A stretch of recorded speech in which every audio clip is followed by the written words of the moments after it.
Nobody in the Congress gets anything done by themselves. You get things done by having partners, and partners on both sides of the aisle, partners all across the room, and particularly your Senate partner.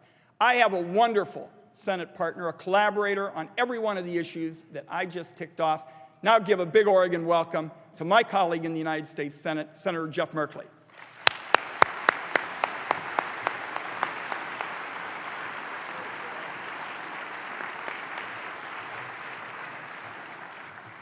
Thank you so much, Ron, for your partnership as a senior senator. It is a joy to have a senator who has worked so hard to understand the economic issues in every corner of the state and bring that to bear in the committee structure and in the bills. And that partnership certainly makes me much more effective in my job. And let's thank Ron again for the terrific job he's doing as a U.S. Senator.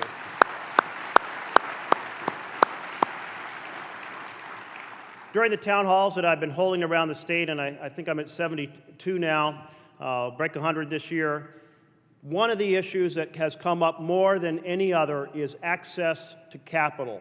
The great difficulty of small businesses being able to keep their line of credit or access a key loan in order to seize a business opportunity. And indeed, that frozen liquidity, that frozen lending has been a huge handicap in finding our way out of this economic recession. And so I took that advice and the suggestions about how do we change that, and a lot of our Main Street banks, our local banks said, you know, here's the challenge. Our leverage limits are being carefully monitored by FDIC. And so the only way we can lend more is if we have greater capitalization. And so I was able to work with colleagues across the aisle, and we produced the Small Business Lending Fund, which is taking $300 billion away from Wall Street, recapitalizing healthy community banks so they can put up to $300 billion out in lending on main streets in every town, village, city across this nation so we can get our small businesses back to work creating jobs.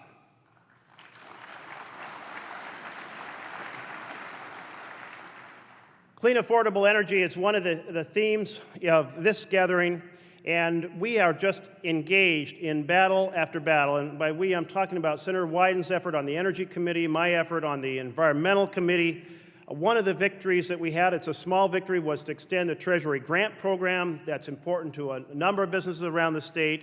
Extending the energy tax credits is a battle we're still involved in, trying to get an amendment into the bill that will be considered before the Senate, if not on the Senate side, and then on the House side. But I think of the great range of energy companies we have around the state, from PV Powered in Central Oregon and Solar World in this area, and Caithness building wind turbines in the Gorge in Eastern Oregon, and so on and so forth. Ocean-powered technologies, working on wave buoys on the coast. All of this reflects the fact that both the culture of our state, which has been smart on energy and smart on the environment, is conducive to this effort. But indeed, our natural opportunities fit in as well, on solar, on wind, on geothermal, on wave. So we need to keep seizing this opportunity and make it a situation just not where we can harvest these resources, but where we can build, manufacture technologies, and ship them to the world and strengthen our economy in so doing. Geldwin, I mentioned in Klamath, they are in the business of saving energy. Their double-paned windows and insulated doors are perfect for a key national strategy, which is to reduce our dependence on oil from the Middle East. I've laid out a plan with some others to eliminate our dependence on overseas oil over the next 20 years because it's smart in three ways. It's smart for our national security, not to be dependent upon the Middle East.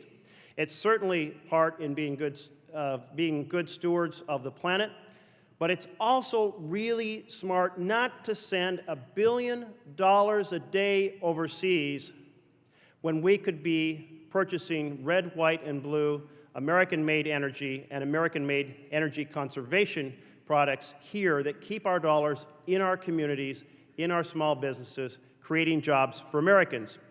And it's in that vein that I have sponsored Homestar and Building Star and Rural Energy Star which are strategies that say, let's use low-cost loans to get our construction industry to work to produce energy-saving renovations that can be paid for by our businesses and by our families out of those energy savings, and in the course, reduce our dependence on overseas oil. It's a win-win on every front. And the type of products that JELD-WIN produces are the type of products that get utilized. In fact, almost all the products for energy conservation are built here in the United States, and the actual implementation of these strategies has to be done by people here in the United States, so it's a beautiful way to both be smart on the environment and smart on the economy all at the same time. So that is on the agenda. One of those pieces is related, certainly, when we talk about Homestar, that is related to housing, and that introduces a whole nother world, because if we don't more aggressively tackle the housing challenge that we have in foreclosure crisis, then that is going to be not only a problem undermining the success of our families, but the success of our economy, and it's going to keep us in this recession for a substantial time to come. So we have to be more aggressive on short sale strategies, on bankruptcy reform, on down payment grants to absorb those surplus empty homes that are driving down the value of homes along an entire street, keep families in their homes, stabilize them, and get, in the process, home construction going again. That is key, then, to our timber industry. And yes, we need to be producing more dimensional lumber. And we have a challenge with Canadian imports competing that Senator Wyden and I are working to take on. But we have to, as he mentioned, take on other lines of business in our forests. And biomass utilization, whether it's for biomass fuels or cogeneration, is a huge opportunity. Now, there's a county commissioner in Douglas County who says Douglas County could be the Saudi Arabia of cellulosic ethanol. You know, I was thinking about that when I was listening to Tim Johnson say that South Dakota be the Saudi Arabia of wind energy. Heard a very similar comment from the senator from North Dakota, Senator Dorgan. And then I heard Senator Reed say Nevada is the Saudi Arabia of solar power. And I thought, you know, with all these Saudi Arabias here in the United States, why are we still importing oil from Saudi Arabia? Growing manufacturing is a key for America because we will not sustain living wage, middle class jobs unless we make things in America.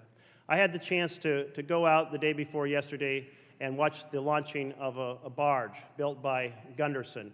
And it's great to see that barge roll into the Columbia River in a great splash and the champagne smashed on the bow, and realize it's symbolic of the fact that we must create a level playing field for building things here in the United States of America.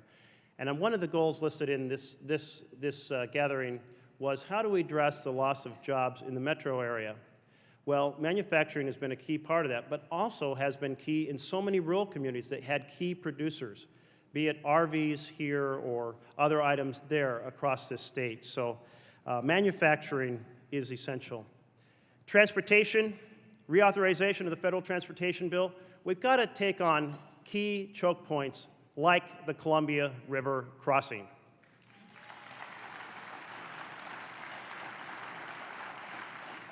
There's a lot of debate still about how to do that in just the right way that sets the stage for the next generation. But we have to bring all of our leaders together with a common vision if we're going to be able to compete effectively to secure the resources to solve that critical choke point.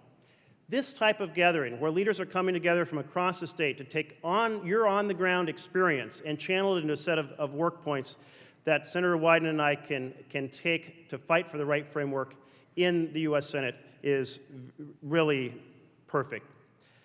I guess I'll end on the note, Senator Wyden mentioned filibuster reform. The Senate is broken.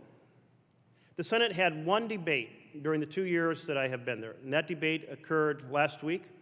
It was on an impeachment hearing. Now, impeachment hearings are very rare in the Senate, but a judge went through impeachment in the House. He did not resign. He wanted to go to trial. He came to trial in the Senate. The television cameras were turned off. Members engaged in a debate in which they were questioning each other. What is the standard of evidence? Does this evidence meet it? What is our responsibility? Is this man fit to serve as a judge? And that conversation, where all party lines disappeared and there was a common effort to take on a challenge and figure it out, that's the type of debates that we need on the floor of the Senate, bringing Democrats and Republicans together as Americans working to put our nation back on track. And that's why I'm taking on the... Thank you.